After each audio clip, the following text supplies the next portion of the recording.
хавдарт илэг шилжүүлэн суулгуулсан. Илэг шилжүүлэн суулгуулсан даван туулагчдын групп энэ админ хийдэг. Хамгийн түрүүнд гараад нөгөө эмнэлэгт байхаас ахуулаад нөгөө мэдээлэл хэрэгтэй байдаг.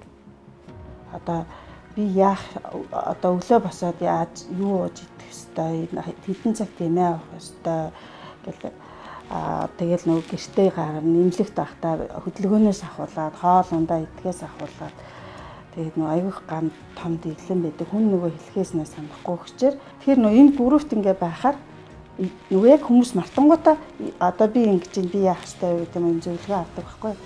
Тэгээд тэр тал дээр нь туслахын тулд энэ группийг байгуулсан. Халдварыг хаанаас авсан бэ гэхээр өдөө нэг удаагийн тариур гэж гараагүй байхад өвөө эмээ дээрээ сумын төв дээр энэ өмнө л 10 жил төгссөн. Тэгээд тэнд чинь нөгөө хүүтийн сэрүү урамсгалтай. Тэгээд архаг ангинтай гэдэг гэсэн би бүр багаас ангийн өвчтэй. Тэгээ нөгөө хавар болохлээр л нөгөө ангины өвчин сэтэрдэг. Тэгээ нөгөө яг нэг зах зээлийн бас нөгөө шилжилтийн үе таарсан л да би 94 онд 10 төгссөн. Тэгээд миний удаагийн шприц гараагүй хэрэг ойлгомжтой халаалтч байхгүй эмнэлэг тухайн үед нөгөө шилэн шприцтэй ариутгал айгүй муу. Зөвхөн нөгөө нэг юм шилийн төмөр юм нөгөө дотор тариага шприцээ буцлагдаг. Тэгээ яг тэрнээс салдар байсан юм. Тэгээ анх шаардлагатай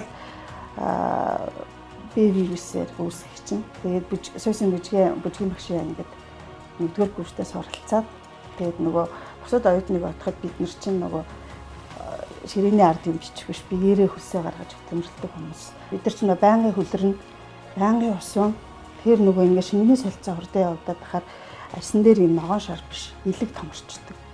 Тэгээд илэгээ тэгж томорсныг мэдэхгүй айгу удаа яа түргэнээр сэхэнд очиж исэн аахгүй. Би чинь илэгний циррозоор нэлээд удаа явсан шүү дээ. 5, 7, 8 жил шахав. Халдвартын эмчнэр, хэмжээсэн диспансерт хэмжээсэн эмчнэр, тэгээ эмчилжсэн эмчнэр. Чи яг энэ ирчээрээ энэ чиний вирусын идэвхжил буухгүй ах юм бол 20-25 жилийн дараа илэг солих хэмжээнд очиж шүү. Хоолны дэглэмтэй яваарай гэл анханасаа намайг өвдөж байхад тэгжсэн. Тэгээд яг чадах хэмжээгээр барихыг оролцсон. Гэтэ залуу хүн бол залуу хүн байсан байгаа байхгүй. Одоо бодохоор алдсан юм бас их байгаа. Тэгээд ерөнхийдөө анханаас нь эмчнэр мэдээлэл сайн өгч исэн болохоор бас циррозтой хүний чинь жирэмслэгийг хоригддаг. Тэгээд мэдхгүй байж агаад бүр 4 сар гарцаа мэдсэн. Тэгээд нөгөө нэлээд хүнд төрөөд тэгээд төрсний дараа ерөнхийдөө нөгөө ядрал их байсан болохоор тэгээд анх 2006 онд хавдар гэдгээ мэдчихсэн. Хитрхи хожимдож мдэггүйдээ бас баярлалтай юм аа.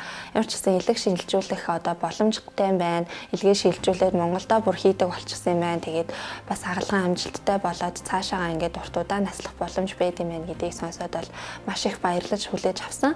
Яг нөгөө оншоо сонсоод нөгөө донороо бэлдээ гэдэг юм юмч надад тавиад. Тэгээд надад донор ер нь олдохгүйсэн тухайн үед нөгөө донорын тухай хуулиндаа манай охин насан туршиг байсан. Тэр үе чинь 25-аас дээш гэсэн залттай байсан. Тэгээ манай охин 20-тай байсан байхгүй. Тэгээд нас болохгүй хүүхдүүд том болоогүй. Өөрийн төрсөн дүүнэр болохоор бас таарахгүй. Ер нь донорын асуудал аюу хүнд байсан надад. Тэр намайг аюу сэтгэлээр амгаалсан. Тэгээ ер нь бол ингээл арг ер нь бас тодорхой хэмжээний сэтгэлийн хат заагаад тэрнтэй эвлэрээд аль болох бас ээжтэй урам зориг хайрлаад одоо арг гэрн хойнд нэгвтэй найртай бас хүчтэй арын ингээ баттаагаад аль болох бие бинийгээ дэмжиж байж ханаас маш чухал санагдсан. Тэгээ ялтчих байхгүй хамаатнуудаа нөгөө гэр бүлийн группүүд байдаг шүү дээ. Одоо айл болгонд гэдэг. Тэр группээр зар тавьсан ганцхан би юу явчихъя гэсэн. За ганц ч гэсэн байгаа юм чинь шинжилгээ өгöd үзье гэсэн. Тэгээд таарсан бүр цэсний суугийнх нь залгаасных нь юу хүртэл аюу сайхан таарсан гэдэг.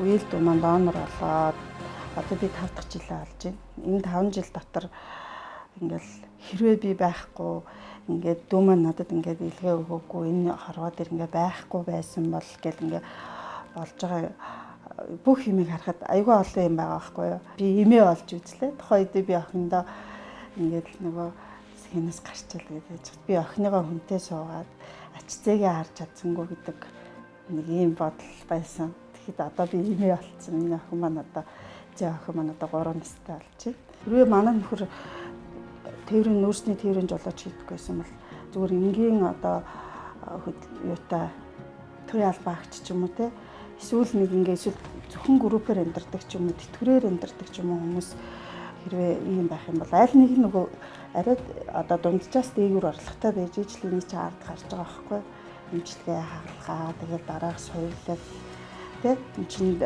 тэгээд хажуугаар нь ялах хөвгттэй гэдэг юм гэхээр бас айгүй зардал өндөртэй л байсан. Гэхдээ би нөхөртөө бас айгүй баярлалаа. Ер нь зардлын хувьд бол нэлээд өндөр шүү. Хавдралхахаа өмнө имлэгт бас хэрэгтэй тийм амжилттай байсан болохоор харцсангуй бас хавдрыг айгүй баг дээр нь битсэн. Ер нь илэгч нь өөрөө нөгөө сэтгэлийн тайл ирэх гэдэг идэг штэ. Тэгэл нөгөө зарим хүмүүс чинь хавдраа мэдчих хямрахаар айгүй хурдан явцтай явдаг гэдэг. 50 хүлээж аваад өвчнөд аван тулж чадах юм бол бас гайгүй л юм. Яг 25 жилийн дараа 23 жилийн дараа илгэсэн байсан. Хагалгаа яг одоо яг тийм амар хүнд байна. Одоо ер нь давж гарахад бас тийм хүнд байна гэдэг бол одоо төсөөлөл байгаагүй тухайн үед сэтгэл зүгээс бэлдэж амжаагүйсэн болохоор тухайн үед маш хүнд тусч байсан. Тэгээ ер нь бол одоо яг тухайн үед бол айл гэрийн эрэгтэй эмэгтэй хүүхдээ ялгаас маш их харагдсан байна гэж би бас бодож байсан. Миний үчин жоохон байсан юм аа. 9-р анги 10-р анги. Би ч нөгөө бийцэж чадахгүй шүү дээ. Бийцсэн ч бүхсээ харчих чадахгүй. Тэгэл нэг тийм жоохон байж ээжигээ ингээл бүх ингээл биений мэрэн тэр мэрий чин даамсаг солиноаш чин гээл хүүдэл маш их баярлалаа. Миний өвөө цаг ямагт миний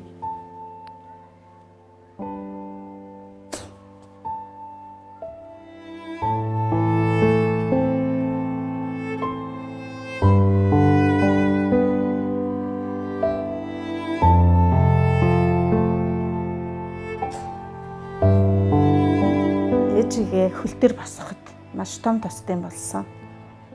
Нөгөө өвчтөе хүний ааш, өвдсөн хүний ааш гэдэг чинь хэцүү шүү дээ. Тэгэхээр тэр олгоныг төвчж ээжигээ босгож ирсэн. Тэгээ миний уул алчиг өгдөг. Бигүүгээрээ барахдаг. Одоо ингээд ботоод тухайн үед хэцүү байсан ч гэсэндээ одоо ард нь ингээд амжилттай гараад тухайн үед одоо өнгөрсөн жилүүд бол одоо аль алинд сургамжтай зүйл болоод бүгдээрээ маш том хичээлүүд одоо даваад гарсан болов уу гэж миний хувьд бол боддог. Одоо эд мөнгө төгрөг юусаа илүү эргэтнээ ингээд эргэтнээ биендээ ингээд бэлгэлж байгаа нь бүр дээдийн буян байдаг гэдгийг сонссон. Тэгэхээр миний дүү энэ амьдралд яаж ч амьдарч яаж ч явсан байсан. Өөрийнхөө алдаа гэж битгий бодорой. Миний дүү хүнд өөрийгөө бэлгэлсэн буянтын юм чинь миний дүү дээд амьд бурхан шүү гэж дүүтэй хэлээ да. Өөрөө өөртөө хайртай байж үслэг шинжилгээндээ хамрагдаад хэрвээ бас хин нэгэнд адил ийм зовлон бэрхшээл гараад хэцүү санагдчихвэл одоо юм болгон цаг хугацаатай даваад гарах үедээ гардаг. Тийм болохоор одоо үзэж байгаа бүх хүмүүстэй хүчтэй агаарэ ард нь гарч чаднаа л гэж хэлмээр байна да. Амьдрах сайхан шүү. Амьдрахгүй. Би боддоо шүү дээ. Одоо би хэрвээ яг тэр чигээр донор олдоогүй те. Очир би хүний өмнө миний хамаатны хүн хүртэл очир дариулахгүй уучлаарай гэж яхад би тэгэл яах яаж чадахгүй шүү дээ. Тэгээ хүлээгээл ингэ байж хат чи. Хэрвээ би амжаагүй байсан бол яана гэдэг бодол аюу хэд шүү дээ. Бүгдээ хаалай дээр араа аваад чараарай.